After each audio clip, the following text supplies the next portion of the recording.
Teman saya yang di Medan itu bercerita ke saya, ya teman saya di Medan. Terus ada juga salah satu akun yang nge-tag ke saya.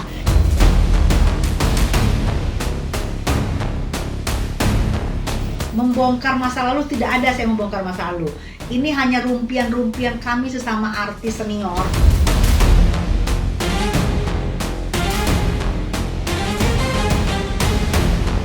Belum ada. Karena jujur sampai detik ini klien kami, prinsipal kami itu diblokir oleh pihak.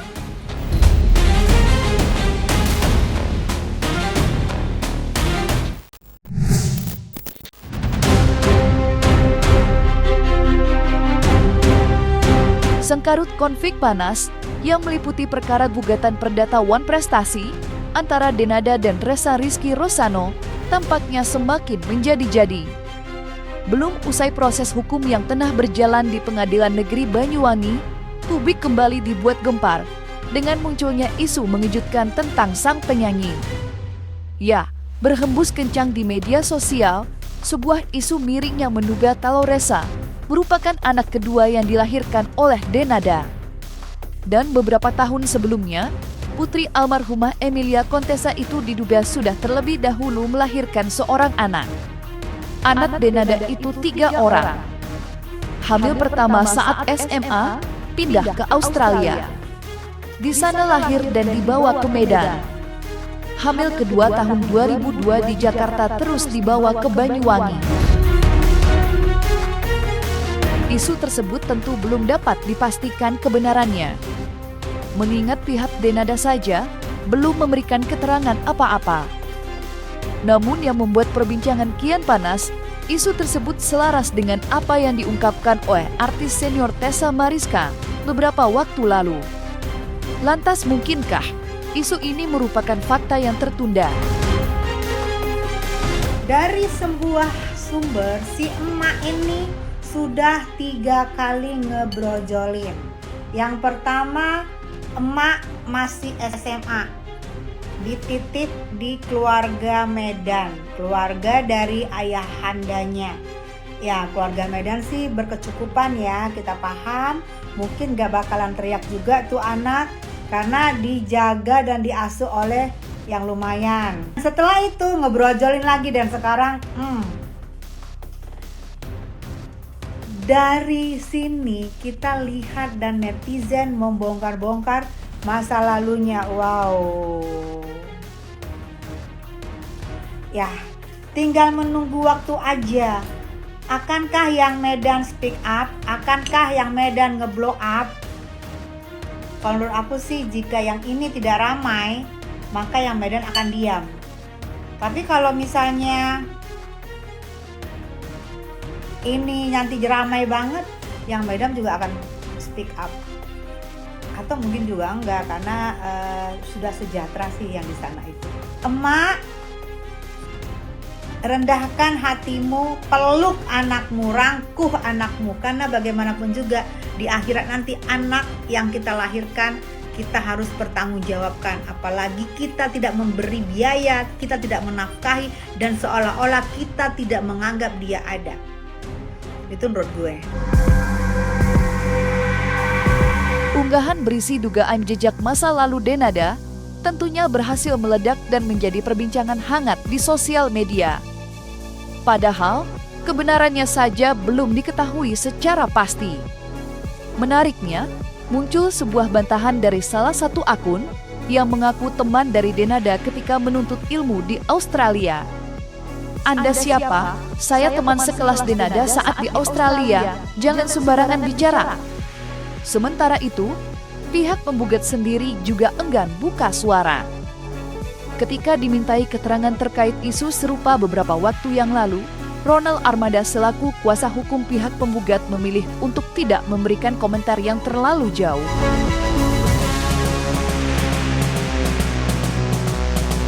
Maaf ya, jadi ketika itu kan saya kan di Banyuwangi ya, apa di Surabaya ya. Kebetulan kan saya kan memang kan domisilinya di Surabaya. Jadi ketika Ressa itu lahir itu saya masih belum menikah dengan kakaknya itu. Jadi saya nggak akan menyampaikan yang secara faktual saya sendiri kan tidak yakin dan tidak tahu kebenarannya itu loh. Kalau soal itu mungkin bisa ditanyakan, mungkin nanti akan dijawab sendiri nanti di persidangan ya, dari dari paman dan bibinya. Itu makanya saya sekarang nggak bisa menjawab karena masih terlalu prematur untuk saya jawab, dan ini masih belum proses pembuktian gitu loh. Mungkin teman-teman nanti bisa juga menunggu di sana nanti, karena terbuka kan, untuk umum kan, itu sifatnya kan pengadilan, itu kan pemeriksaannya kan gitu loh. Apa yang sebenarnya terjadi puluhan tahun lalu tentunya belum dapat dipastikan kebenarannya. Akan tetapi, ramainya perbincangan soal jejak masa lalu Denada ternyata memberikan imbas cukup besar kepada Tessa Mariska.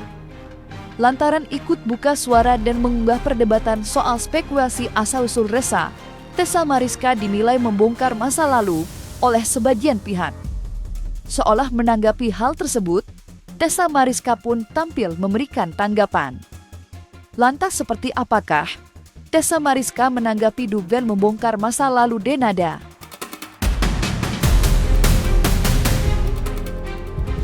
Membongkar masa lalu tidak ada saya membongkar masa lalu. Ini hanya rumpian-rumpian kami sesama artis senior. Kami merumpi-merumpi dan kami mencocologikan. Dan oh iya benar, oh begini, oh begini, oh begini. Itu cocologi, bukan membongkar. Saya tidak ada hak untuk membongkar-bongkar masa lalu orang. Dan itu juga kenapa saya tidak tunjuk hidung istilahnya. Karena itu kita cerita dari sesama artis senior, dan juga ada yang ngetek saya, salah satu akun trip ya. Salah akun trip yang mengetek saya, dan teman saya yang dari daerah Medan itu juga cerita ke saya. Teman saya yang di Medan itu bercerita ke saya, ya, teman saya di Medan. Terus ada juga salah satu akun yang ngetek ke saya, dan juga teman-teman artis kita, teman-teman artis senior kita, teman-teman saya itu juga bercerita ke saya. Jadi itu aku bilang, oh iya waktu itu ya begini itu. Jadi dari teman ke teman, dari mulut ke mulut, namanya juga rumpian. Saya tidak bongkar, saya mengingat masa lalu supaya ibu yang digugat oleh R ini supaya mau mengakui, dan supaya tidak panjang lagi ceritanya, akui. Saya menggugah hati seorang ibu yang telah melahirkan seorang anak, dan anak itu sekarang minta diakui. Hanya itu, saya pengen menggugah hati ibu tersebut, karena saya tidak mau ada kejadian seperti ada seorang public figure juga yang kita tahu, yang katanya konon tidak mengakui anaknya, sekarang karirnya anjlok. Saya tidak mau itu terjadi kepada D, karena saya sayang sama D, saya kenal sama D, saya pernah satu panggung sama D. Saya nggak mau kejadian karirnya anjlok hanya karena kalau betul tidak mengakui itu anak. Tak dapat dipungkiri, tajam sorotan dari masyarakat kini tertuju pada pihak Denada. Banyak yang menyoroti sikap pihak Denada yang masih menutup rapat mulut mereka, seolah terdiam seribu bahasa, walau perbincangan soal perkara ini kadung bergulir liar kemana-mana. Terlebih lagi, sikap itu juga dilakukan oleh Denada terhadap pihak penggugat. Ketika dimintai keterangan, Andika selaku kuasa hukum penggugat mengaku jika hingga detik ini, pihak Denada tak kunjung menjalin komunikasi. Padahal pada agenda mediasi sebelumnya, pihak Denada sempat mengajak penggugat untuk mediasi di luar pengadilan. Lantas seperti apakah penjelasan pihak kuasa hukum penggugat? Benarkah pula komunikasi yang mereka harapkan belum juga menjadi kenyataan?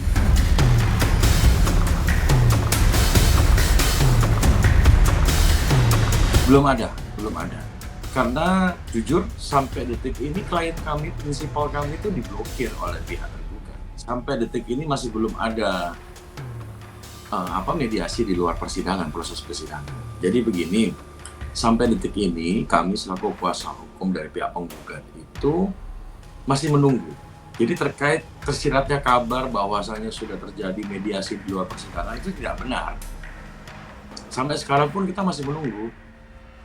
Karena salah satu opsi yang diberikan oleh pihak kuasa hukum dari tergugat kemarin ini pihak tergugat ini membuka pintu untuk komunikasi dan diselesaikan secara kekeluargaan.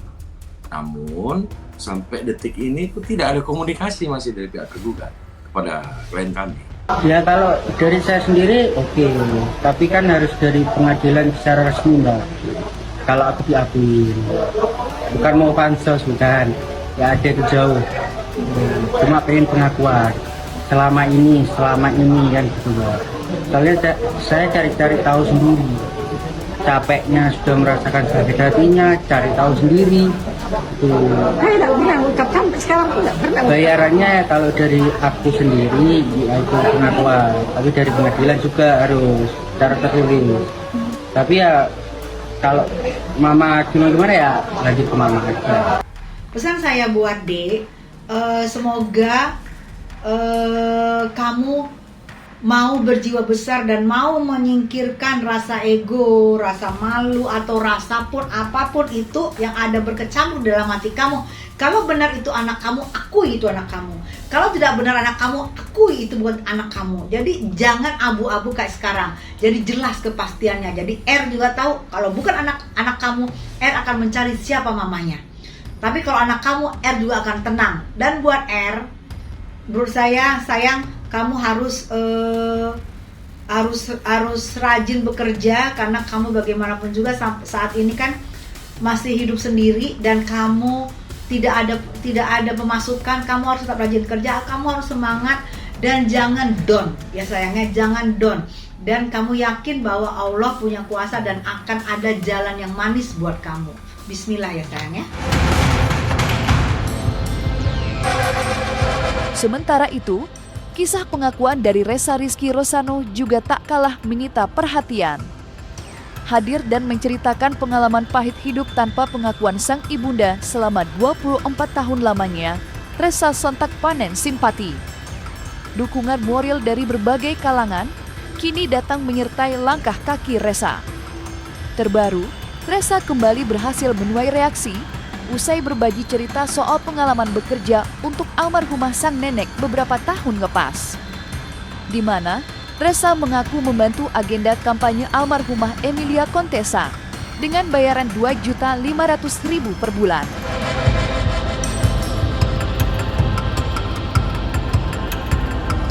Apapun mau biar dapat upah. Kerja di mana saja? Ya, pertama di partai itu di Bunda sendiri, Bunda Emilia Contessa itu. Terus kedua nyoba-nyoba. Ketiga sekarang Toko Madura. Tapi dia ini kan waktu Mbak Emil ini nyalon, dia kan di sini, saya di Jakarta, kemudian di sini buka gitu di Mbak Emil kan saya ada gitu. Dia ngomong aku kerja di Bundanya dibayar 2,5 juta. Bunda itu siapa? Mbak Emil itu bawa mama ke Malang, ke Jogja kemana, jadi dia mikir Per hari Reza digaji oleh yang dia nggak tahu itu adalah neneknya, digaji per hari lebih kurang 50.000 atau sebulan 2 jutaan untuk nyupirin ya, nyupirin waktu pilkada itu. Aku caleg ya, aku pernah caleg DPR RI 2 periode di Jawa Timur, perbatasan Jawa Timur Jawa Tengah. Nah yang namanya pilkada itu atau pencalekan itu minta ampun capeknya. Kenapa? Bisa dari subuh sampai malam dan itu ngider sampai ke daerah karena kita mau bersosialisasi. Dan bayangkan cuman digaji enggak sampai 70.000 per hari, dan itu yang katanya neneknya. Dan itu juga katanya mobil itu sudah dijual, dikasih terus dijual lagi, bukan dikasih begitu aja. Jadi bingung ya dengan emak ini tingkahnya. Anak kok digituin sih mak ya, anakmu itu berjuang lagi mencari seonggok kasih sayang, dirangkul ya. Hanya itu yang dibutuhkan anakmu. Dengan perlakuan kalian seperti ini, saya perempuan, saya juga punya anak. Saya merasakan bagaimana sakitnya jika anak kita amin ojol dalik diberlakukan begitu oleh neneknya. Nggak ada. Kalau menurut gue sila ketiga ya, sila ketiganya udah hilang.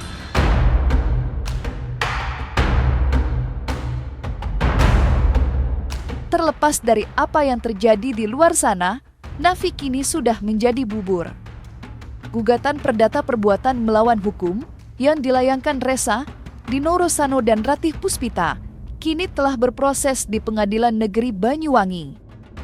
Hanya saja, 2 kali mediasi diagendakan, 2 kali pula mediasi gagal dijalankan. Pasalnya, Denada tidak hadir secara prinsipal lantaran terbentur jadwal pekerjaan. Dan pada hari Kamis, tanggal 22 Januari 2026 esok hari, Pengadilan Negeri Banyuwangi akan kembali mengagendakan mediasi. Dan pihak penggugat pun berharap Denada akhirnya bisa hadir secara langsung demi terjalinnya komunikasi dengan para penggugat. Lantas, apa konsekuensi yang akan terjadi bila Denada kembali tidak hadir, serta bagaimanakah pula penjelasan pihak penggugat terkait agenda mediasi besok?